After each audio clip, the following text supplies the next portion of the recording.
پاکستان تحریک انصاف کا نیا انتشاری منصوبہ، عوام اچھی طرح جان لیں اور وقت سے پہلے سمجھ لیں اور نقصان ہونے سے پہلے تدارک کر لیں۔ ناظرین، جبران ریاض جو پاکستان تحریک انصاف آفیشیل اور عمران خان آفیشیل ہینڈل کو ایک کے بعد ایک پاکستان مخالف بیانیہ چلانے کے لیے امریکہ میں بیٹھ کر مسلسل استعمال کر رہا ہے، اب اپنے بیرونی اکاؤنٹ کی ایما پر بنگلہ دیشی حالات کو اپنے انتشاری اور مضمون مقاصد کے حصول کے لیے پھر سرگرم ہو گیا ہے، اور اس دفعہ 9 مئی کی طرح پھر اپنی پارٹی کی چھوٹی عمر کے ورکرز کو اشتعال دلا رہا ہے کہ وہ انفرادیوں کے لیے باہر نکلیں جو خود تو اقتدار کے مزے لوٹ رہے ہیں اور جنہوں نے اپنی پارٹی کے بچوں سے 9 مئی کروایا وہ جیلوں میں سڑ رہے ہیں اور سڑتے رہیں گے، کیونکہ ریاست نے انہیں اداروں پر حملہ کرنے کے جرم میں منطقی انجام تک پہنچا کر ہی دم لینا ہے۔ اب اپنے باقی تمام شرپسند ہتھ کنڈے فیل ہونے کے بعد، جیسا کہ بنو مارچ، مختلف جلسوں کے فلاپ شو، ثوابی جلسہ فلاپ شو، ناکام بھوک ہڑتال اور ضمنی انتخاب میں بھی بری شکست کے بعد ان سے انتشاری ٹولے کا نیا پلان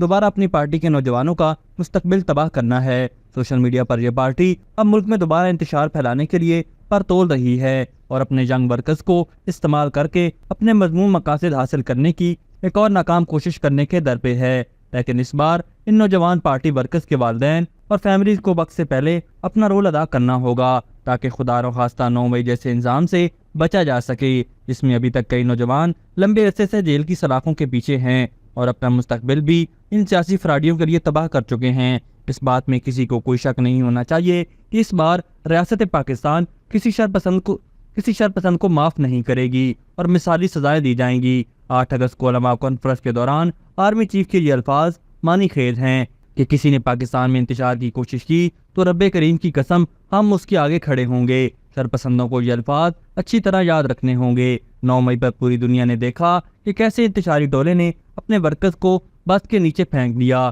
اور ان کا لیڈر آج 9 مئی کے تمام شرپسندوں کو آگ کر چکا ہے۔ یہ بات سب کو عمومی طور پر پاکستان تحریک انصاف سے جڑے والدین کو خصوصی طور پر یاد رکھنی ہوگی، ورنہ بعد میں پچھتانے کا کوئی فائدہ نہیں، کیونکہ اس مشکل وقت میں یہ پارٹی لیڈرشپ انہیں کہیں نظر نہیں آنی اور انہیں کسی نے نہیں بچانے آنا۔ ناظرین، یاد رہے کہ عمران خان کے اپنے بیٹے قاسم خان اور سلمان خان دونوں برطانیہ میں عیاشی کی زندگی گزار رہے ہیں، لیکن نیازی قوم کے بچوں کو انتشار کی طرف لے جانا چاہتا ہے، لیکن اس کے اپنے بچے سمندر پار سکون کی زندگی گزار رہے ہیں۔ اس لیے ناظرین، اب خود بھی سوچیں کہ اگر نیازی اتنا ہی حق اور سچ پر کھڑا ہے تو اس کے اپنے بچے کیوں اس کا ساتھ نہیں دے رہے، بلکہ وہ تو اپنے باپ کی شکل تک دیکھنے کو تیار نہیں، اور شاید اسی کا بدلہ نیازی قوم کے بچوں سے لینا چاہتا ہے۔ لیکن ہمارے بچوں کے والدین کو چاہیے کہ وہ اپنے بچوں کو سمجھائیں کہ اگر ان کا بچہ ریاست مخالف کسی بھی انتشار کا حصہ بنتا ہے تو اس کے ذمہ دار وہ خود ہوں گے، اور اس بار ریاست کی جانب سے کسی بھی قسم کی کوئی رعایت